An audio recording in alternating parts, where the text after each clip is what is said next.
Começamos hoje um novo livro, Nossa Vida no Além.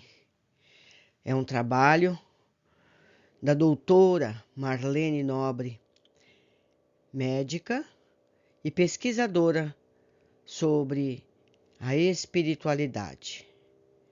Ela vai nos falar sobre como é morrer e depois da morte. O que acontece?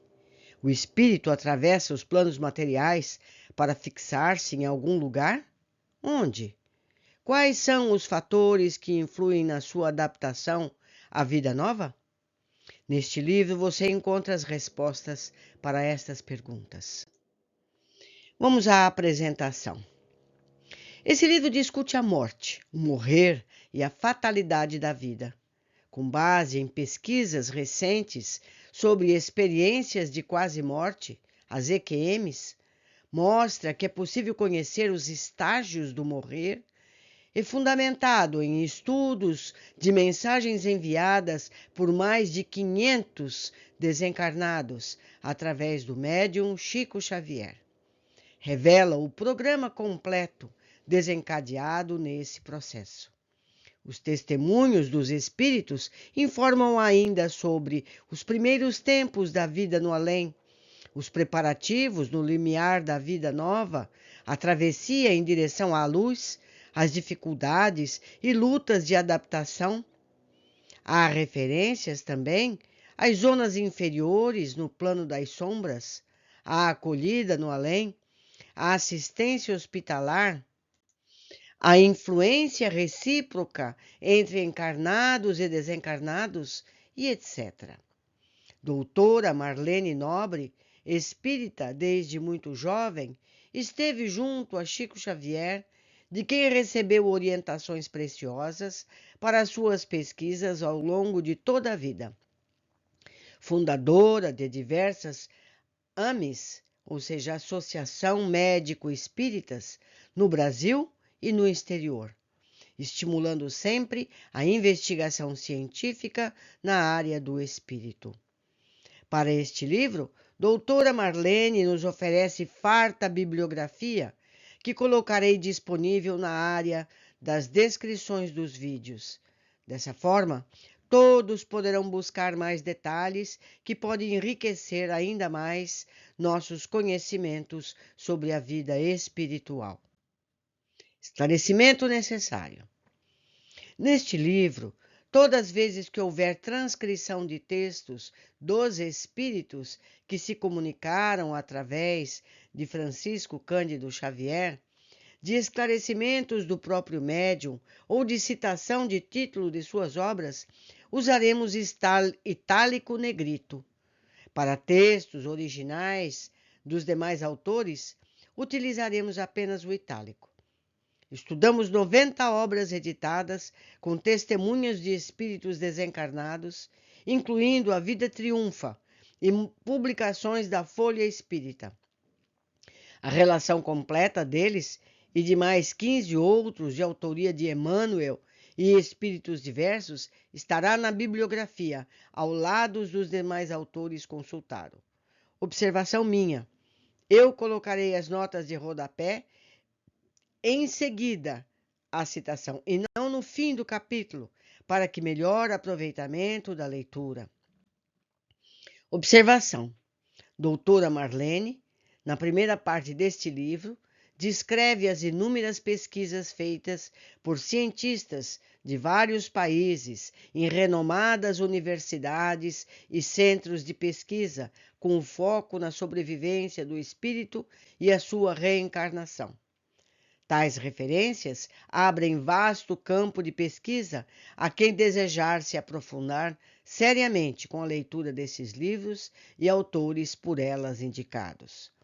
Na segunda parte, doutora Marlene relata casos de grande interesse que validam a imortalidade e as várias situações vividas pelos que passam para os planos espirituais. Introdução. Agora já do livro mesmo. A segunda metade do século XX, especialmente a partir da década de 1960, vem conhecendo um recrudescimento das pesquisas no campo da sobrevivência da alma. E a tal ponto, elas têm sido inovadoras e bem-sucedidas que vêm aplicando um convincente atestado de óbito da própria morte. Os investigadores dessas últimas décadas, herdeiros do grande legado deixados pelos pioneiros do século passado e início deste, têm se revelado servidores criativos e dedicados. Lentamente, essas pesquisas, apoiadas pelos extraordinários avanços da física quântica e da tecnologia, vêm contribuindo para a indispensável mudança de paradigma da ciência e da própria sociedade como um todo, vencendo os redutos recalcitrantes do reducionismo. A matéria, até bem pouco tempo, aparentemente inexpugnável em sua rígida trincheira, revelou-se aos olhos do homem do século XX como energia pura. Descobrimos que, em última análise, os corpos físicos, mesmo os aparentemente pesados e volumosos, são constituídos de luz coagulada. Isso está na revelação mediúnica de Chico Xavier, no livro E a Vida Continua, no seu capítulo 9. Eu não vou citar a página, porque depende de cada edição, certo? Conforme revelaram em 1968 os espíritos superiores por intermédio de Francisco Cândido Xavier. Ensinamento esse, posteriormente, em 1975, enunciado por Bob Tobin e Fred Alan Wolfe, cientistas. A matéria não é nada mais do que luz capturada gravitacionalmente. O livro dele é Tobin e Bob Wolfe, Fred Alan, Space, Time and Beyond. Existe tradução da editora Cultrix, Espaço, Tempo e Além, de 1988, as páginas 47 a 149. Se a edição for outra, são outras páginas. Sem dúvida, um rude golpe é o elemento básico do qual sempre trabalharam os materialistas. Então venho eu aqui ampliar isso. Então, a espiritualidade nos disse isso na década de 60. E na década de 80, isso foi dito por um cientista. Então, a espiritualidade antecipa descobertas do mundo físico. Continuando. As pesquisas das últimas décadas a que nos referimos têm produzido inúmeras publicações, algumas das quais de grande impacto junto ao público. Em 12 de junho de 1959, o artista plástico sueco Fredrik Jungersson gravava som de pássaros para um documentário nos arredores de Estocolmo, quando foi surpreendido, no exame da gravação, por uma grande quantidade de vozes falando línguas diversas. O fenômeno repetiu-se inúmeras vezes. Jungersson reconheceu tratar-se de um novo meio de comunicação dos espíritos, apresentando o resultado das inúmeras gravações que fez em um livro, Telefone para o Além. O título original em sueco era Vozes do Universo, mas na edição brasileira apareceu como Telefone para o Além. Eu quero que vocês me perdoem quando eu ler palavras estrangeiras, porque eu não sou capacitada para tal. Mas como tem o título aqui escrito, lido, todos vocês podem conferir a minha leitura. A partir da divulgação desse livro, o psicólogo e filósofo letão Konstantin Haudive manteve contato com o autor e passou a dedicar-se às mesmas pesquisas, conseguindo um efeito inédito, a gravação de 72 mil frases do além, divulgadas em sua alentada obra, O Inaudível Torna-se Audível. A transcomunicação instrumental, comunicação dos espíritos por meios técnicos, gravador, rádio, TV, telefone, computador, e fax e outros tantos, recebeu com essas obras um grande impulso inicial. ampliando bastante, nas décadas seguintes, o seu raio de ação, através do trabalho paciente de outros pesquisadores conceituados. Ver os livros Transcomunicação Instrumental, Transcomunicação através dos Tempos, de Hernani Guimarães Andrade, Transcomunicação por Meios Técnicos, de Sônia Rinaldi, Transcomunicações de Theo Locher e Meg Harsh. No final dos anos 50, Carles Ozies, psicólogo letão, então ligado à Fundação de Parapsicologia de Nova York, impressionado pelos trabalhos de dois investigadores da Society for Physical Research, professor James Hyslop, no ramo americano, e William Barré, do inglês, decidiu investigar as ocorrências com pacientes em estado terminal. Ver o trabalho do professor James Hyslop na Sociedade Americana de Pesquisa Psíquica, Visões dos Moribundos, de 1907, e do físico William Fletcher Barré, da Sociedade de Pesquisa Espírita de Londres, Visões do Leito de Morte, publicado em 1926, com sua segunda edição em 1986. Vale-me dessa última edição, que tem o prefácio de Colin Wilson. Para realizá-la, enviou questionários a médicos e enfermeiras, dos quais perguntava sobre suas experiências com pacientes moribundos. Em 1961, publicou os resultados na monografia Observações no Leito de Morte por Médicos e Enfermeiras. Mais tarde, também na década de 1960, Dr. Ozies, em colaboração com o Dr. Erlendur Haraldsson, da Universidade de Reykjavik, na Islândia, conduziu uma segunda pesquisa sobre o mesmo assunto, realizando-a em duas etapas, porque envolvia duas culturas bem diferentes entre si, a norte-americana e a hindu. Na primeira fase, enviou 2.500 questionários para os médicos e outro tanto para enfermeiros norte-americanos, recebendo 20% de respostas. Na segunda, iniciada na década de 1970, enviou o mesmo número de questionários para médicos e enfermeiros no norte da Índia, conseguindo 14% de participações. Ou seja, nem todos esses médicos devolviam os formulários. É uma pena. A computadorização dos dados permitiu chegar aos mesmos resultados dos colegas investigadores das primeiras décadas do século XX. 3/4 partes das visões no leito de morte tinham sido de familiares já falecidos, figuras que os vinham cumprimentar e receber nos instantes que pareciam ser os finais da vida terrena. Podemos ver os resultados dessa pesquisa intercultural no livro O que eles viram no limiar da morte. De certa forma, essa pesquisa dá continuidade às extraordinárias investigações sobre os fatos psíquicos no momento da morte, recolhidos das monografias deixadas por Ernesto Bozano, figura exponencial da metapsíquica.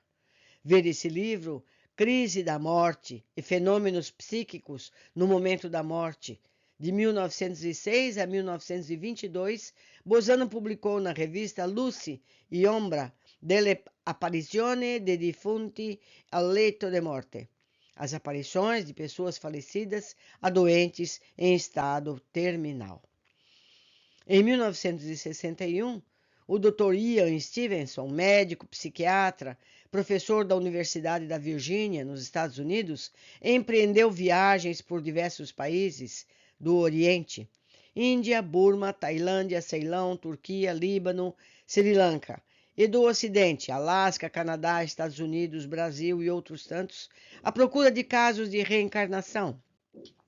Já publicou inúmeros trabalhos em diversos periódicos, tendo lançado em 1966, como parte dos anais da American Society for Physical Research, o livro que se tornou um clássico no gênero, 20 casos sugestivos de reencarnação. Aqui nessa nota explica que Stevenson publicou inicialmente em seus casos o volume 26 dos Proceedings da ASPR em setembro de 1966. Depois dessa obra e mais 4 outras foram publicadas pela University Press Virginia, Charlottesville, Estados Unidos, onde ele tem cerca de 2.000 casos de reencarnação pesquisados e documentados. Aprofundando sua investigação, publicou em 1997 um monumental trabalho intitulado Reincarnation and Biology, a Contribution to the Etiology of Birthmarks and Birth Defects, em 2 volumes com mais de 2.600 páginas, e o livro Where Reincarnation and Biology Intersect, 203 páginas, em que introduz e condensa aquele. Me perdoem pelas pronúncias. No Brasil, a 13 de dezembro de 1963, o engenheiro Hernani Guimarães Andrade fundou o Instituto de Pesquisas Psicobiofísicas, IBPP, e desde então tem acumulado investigações de tantos casos de reencarnação, poltergeist, mediunidade, entre outros. Em 1976, editou o seu primeiro trabalho referente a uma das pesquisas, a monografia Um Caso que Sugere Reencarnação, Jacira e Ronaldo. Lançou depois de 1979 uma outra monografia, até que em janeiro de 1988 foi publicado o seu livro Reencarnação no Brasil, um clássico do gênero com 8 casos muito bem documentados. Praticamente sozinho, sem ajuda financeira de qualquer espécie, contando apenas com o trabalho voluntário de sua fiel, competente secretária, Suzuko Hashimuri, Dr. Andrade conseguiu investigar 75 casos sugestivos de reencarnação, 32 poltergeist, 2 drop-in, ou seja, entrantes, um verdadeiro marco na pesquisa da sobrevivência e da reencarnação no Brasil. O livro Reencarnação no Brasil contém 8 dos 75 casos, estudados pelo engenheiro Hernani Andrade em 1994. Ele lançou pela nossa editora, FE, o livro Renasceu por Amor, um dos seus casos de forte evidência sobre o tema. Em 1988, foi lançado pela editora Pensamento Poltergeist, com 5 dos seus 32 casos pesquisados.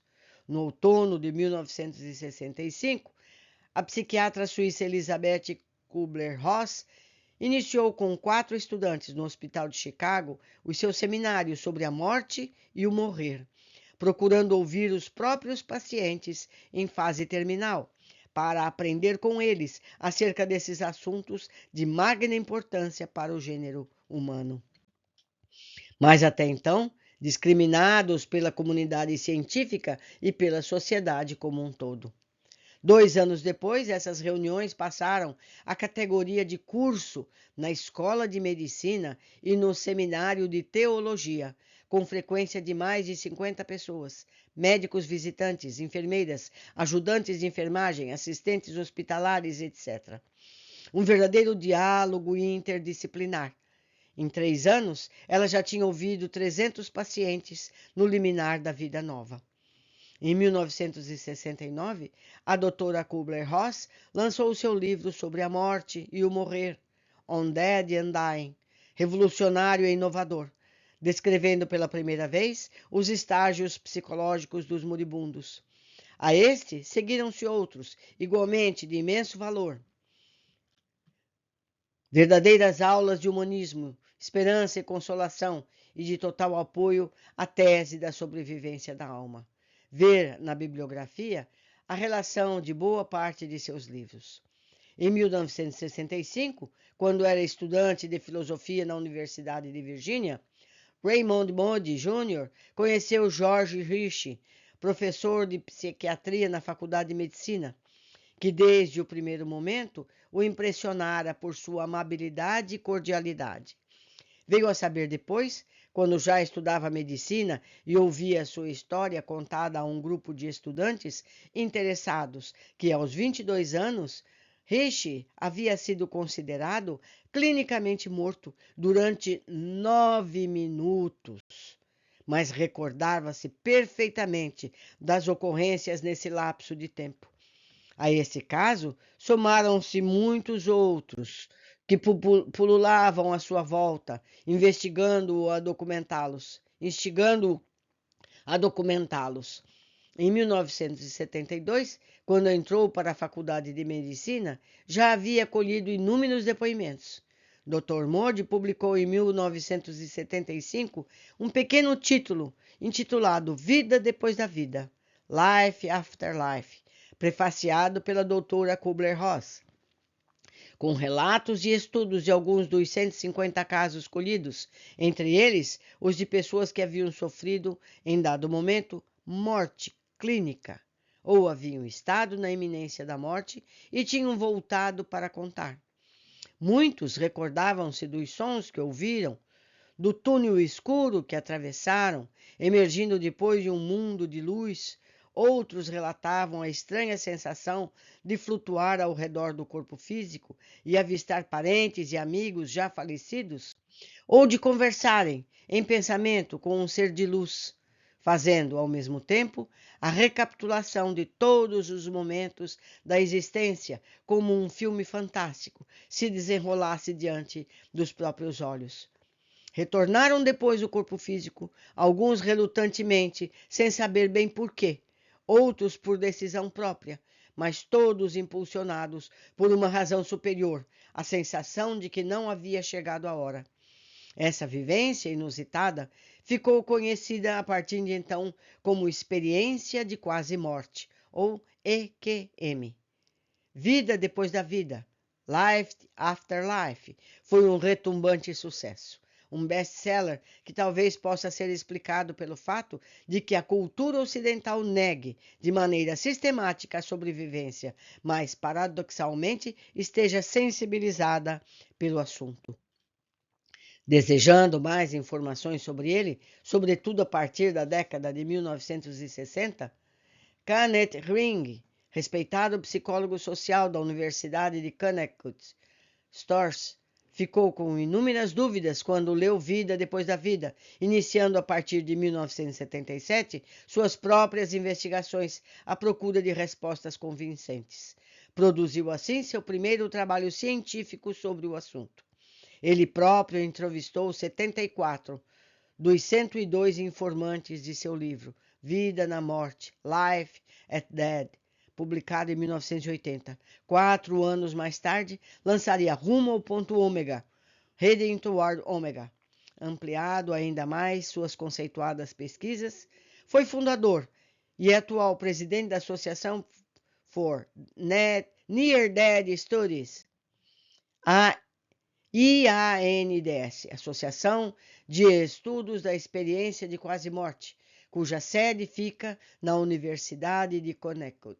Então vejam, meus amigos, quantos cientistas dedicados pesquisaram e comprovaram que a morte não existe e que a reencarnação é possível. Continuando. O cardiologista Michael Sabon, do Hospital de Veteranos de Atlanta, Geórgia, publicou seus primeiros estudos sobre EQM em parceria com a psiquiatra Sarah Kreuziger, também em 1977. Ao longo dos anos, conseguiu levantar 100 casos para estudo com os quais publicou seu livro Recordações da Morte, Recollections of Death, em 1982. Suas pesquisas, tanto quanto as do Dr. Ring, são referências obrigatórias nas investigações de EQM. No curso de uma viagem pela Índia, em fevereiro de 1976, a psicóloga inglesa Margot Gray ficou muito doente, passando então por uma EQM, fato que relatou posteriormente em seu livro Voltando da Morte. Quando conseguiu ultrapassar a moléstia, começou a dedicar-se aos estudos de casos semelhantes ao seu, tendo mantido contato com o Dr. Kenneth Ring. A convite dele, foi aos Estados Unidos em 1981, o que lhe possibilitou estudar centenas de casos arquivados na IANDS, constatando então o quanto Modi, Sabon e Ring estavam corretos em suas observações. Voltando à Inglaterra, pesquisou ela mesma 38 casos de EQM, completando a primeira investigação sobre o assunto no Reino Unido. O livro dela chama Voltando da Norte, doutora Margot Gray. O primeiro caso de EQM em crianças foi relatado em 1983 pelo Dr. Melvin Morse, médico pediatra do Children's Hospital de Seattle, em 1982. Por 8 anos consecutivos, Dr. Morse e seus colegas estudaram 26 crianças que tinham sobrevivido às paradas cardíacas. Compararam aquelas que tiveram EQM com outras 176 crianças seriamente enfermas que não tinham vivenciado a morte clínica. Os dois grupos foram cuidadosamente comparados em função da idade e sexo, medicamentos e anestésicos utilizados. Todos os pesquisados estiveram na unidade de terapia intensiva. Ambos os grupos tinham sido a mesma falta de oxigênio no cérebro, a mesma química sanguínea global. Foi possível detectar que quase todos os pacientes clinicamente mortos tinham um ou mais elementos da EQM, enquanto nenhum dos 176 pacientes de controle tiveram quaisquer sintomas que se assemelhassem a uma experiência dessa natureza. O estudo de Seattle evidenciou que a EQM não é uma fantasia gerada pelo ressuscitamento e nem uma alucinação, porque nenhuma das crianças do grupo de controle tinha passado por ela. Podem ver isso em Transformados pela Luz, Melvin Rose, as páginas 39 a 40 da edição na bibliografia. Dr. Melvin Rose deu a conhecer as suas pesquisas de EQM em crianças no livro Mais Perto da Luz, Closer to the Light. A esse autêntico best-seller seguiu-se outro, Transformados pela Luz, Transformed by the Light, 1992, sempre em coautoria com Paul Perry. Este último livro, ambos relatam pesquisas com adultos, focalizando especialmente as transformações de conduta pelas quais passaram os depoentes depois dessa experiência única. Singular agência de notícias. Na década de 1970, reunimos-nos com a doutora Maria Júlia Pereira de Moraes Pietro Pérez e eu mesma, coadjuvadas por outros colegas, para elaborar um extenso projeto de pesquisa sobre a mediunidade de Francisco Cândido Xavier, que deveria ser encampado pela Associação Médica Espírita de São Paulo. Concluímos o ambicioso projeto, descrevendo com detalhes a pesquisa sociológica, literária e histórica e de comprovação das revelações mediúnicas, inclusive as científicas, além de uma biografia completa. Infelizmente, nunca conseguimos tocar adiante esse projeto por falta de estrutura básica. Provavelmente monetária, meus amigos. Houve, porém, um fato concomitante que possibilitou a obtenção de resultados práticos altamente positivos com a utilização de parte desse material. Em 18 de abril de 1974, foi fundada a Folha Espírita, periódico mensal, por meu marido, Freitas Nobre, e alguns companheiros interessados em divulgar o Espiritismo para um público mais amplo, especialmente para o simpatizante que poderia adquiri-lo diretamente nas bancas de jornais. Ou seja, eles não conseguiram, por falta de recursos, publicação do livro, mas eles publicaram parte da pesquisa nessa publicação periódica nas bancas de revista. Quer dizer, chegou a um público maior. Continuando.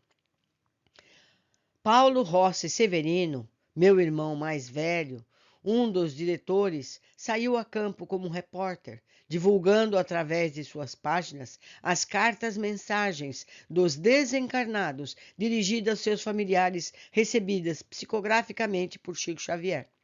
Entrevimos aí uma excelente oportunidade de aplicar os questionários já elaborados para a pesquisa mediúnica. E assim foi feito. Fornecemos ao Paulo esses instrumentos para a colete de dados e ele saiu a campo aplicando-os em suas entrevistas com os familiares dos espíritos comunicantes, trabalho que atingiu seu auge na década de 1970 e 1980. Essas entrevistas duraram em média 3 ou 4 horas. E cerca de 200 delas foram realizadas, constituindo um importante acervo da Folha Espírita, que possibilitou ao pesquisador de campo escrever o livro A Vida Triunfa, hoje publicado também em inglês e espanhol. Ou seja, meus amigos, traduzindo tudo que foi dito aqui, os espíritos, os falecidos, mandavam cartas para os familiares através de Chico Xavier. E essa pessoa, o Paulo, foi atrás dessas famílias para questionar essas cartas, avaliar a veracidade dessa informação. Todo esse material, meus amigos, está disponível. E na segunda parte do livro, muitas delas serão lidas aqui. Vamos continuar. Nesse livro, foram destacadas 45 mensagens dos desencarnados com os comentários feitos pelo autor, quando da publicação no jornal, constatando também, na segunda parte, a contribuição da Associação Médico Espírita de São Paulo, uma introdução do professor Dr. Abraão Rothenberg, presidente da instituição à época. O levantamento foi feito pelo doutor Antônio Ferreira Filho a respeito das pesquisas científicas do século XX sobre a sobrevivência da alma e os comentários feitos por mim e pela doutora Maria Júlia sobre os dados da pesquisa. Foram esses resultados detalhados pelo computador que nos inspiraram a escrever estas páginas. Um fato destacou-se de maneira especial na pesquisa, a que a vida triunfa.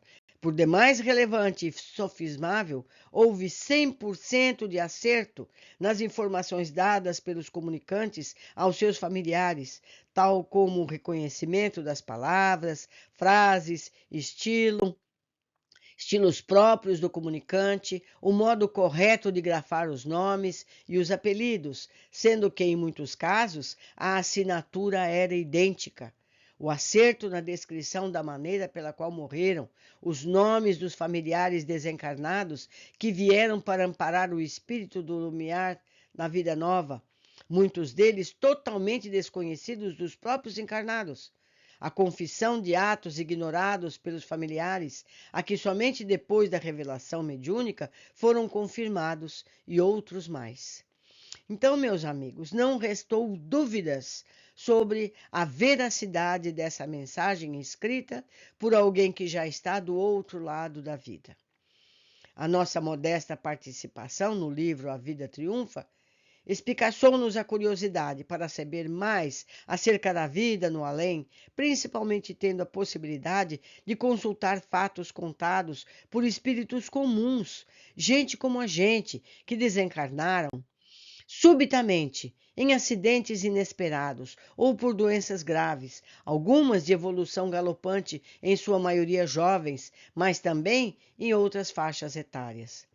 Já conhecíamos a coleção completa de André Luiz e a obra clássica Voltei, do irmão Jacó, que estão aqui em audiolivros, meus amigos podem ver tudo isso, que é o irmão Jacó é o pseudônimo de Frederico Figner. Mas relemos tudo e outras mais, assinalando todos os dados importantes para esse trabalho.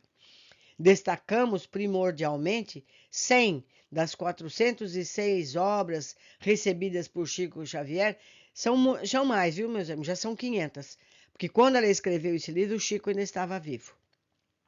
Escrito em 70 anos de labor mediúnico, completando em 8 de julho de 1997, publicadas por diversas editoras. Ao todo, aprofundamos-nos no estudo de cerca de 500 mensagens dirigidas aos familiares, sublinhando as informações úteis para o entendimento do que seja a nossa vida no além. A lista completa desses livros você encontra nas notas deste capítulo e na bibliografia. Espero eu que seja possível colocar tanto material nesse espaço. Se não for possível, vou ver o que eu posso fazer, colocando parte numa leitura e parte na outra. De qualquer forma, estará sempre disponível a todos. Embora até o momento não tenhamos tido a oportunidade de realizar a análise por computador de todas as demais obras, muitas delas também com testemunhos dos familiares, consideramos válidas as conclusões das pesquisas publicadas em A Vida Triunfa, em que ela foi realizada. E as estenderemos naturalmente para todas as informações colhidas por intermédio da mediunidade de Chico Xavier. Como ressaltou o Dr. Abraão Rothenberg na apresentação da segunda parte do referido livro. Os que pensam que o médium apenas capta radiações mentais dos familiares ficarão em grande dificuldade para explicar as referências a ocorrências não conhecidas de ninguém, mas confirmadas subsequentemente. E ainda enfatizou: além do mais, não há telepatia que leve um homem como Chico a escrever longa e corretamente em italiano, utilizar-se de expressões hebraicas e a por assinaturas dos desencarnados reconhecíveis por qualquer tabelião terráqueo. E foi assim que Francisco Cândido Xavier, octogenário, doente, pobre, humilde como sempre, se viu repentinamente envolvido em inúmeros porcentagens, gráficos, estatísticas e adequadamente bitado e biateado, mergulhado no hardware dos computadores, como é apropriado às vésperas do século XXI, para mais uma vez demonstrar que a vida do espírito continua após a morte do corpo. Estamos, pois, lastreados em informações seguras para escrever este livro, procurando desvendar nossa vida no além. Novos Dantes e Orfeus voltaram para contar o mergulho que deram no desconhecido e encontraram um intermediário suficientemente humilde que lhes permitiu total liberdade de expressão, a fim de que pudessem extravasar o aprendizado nas experiências e emoções pelos quais passaram.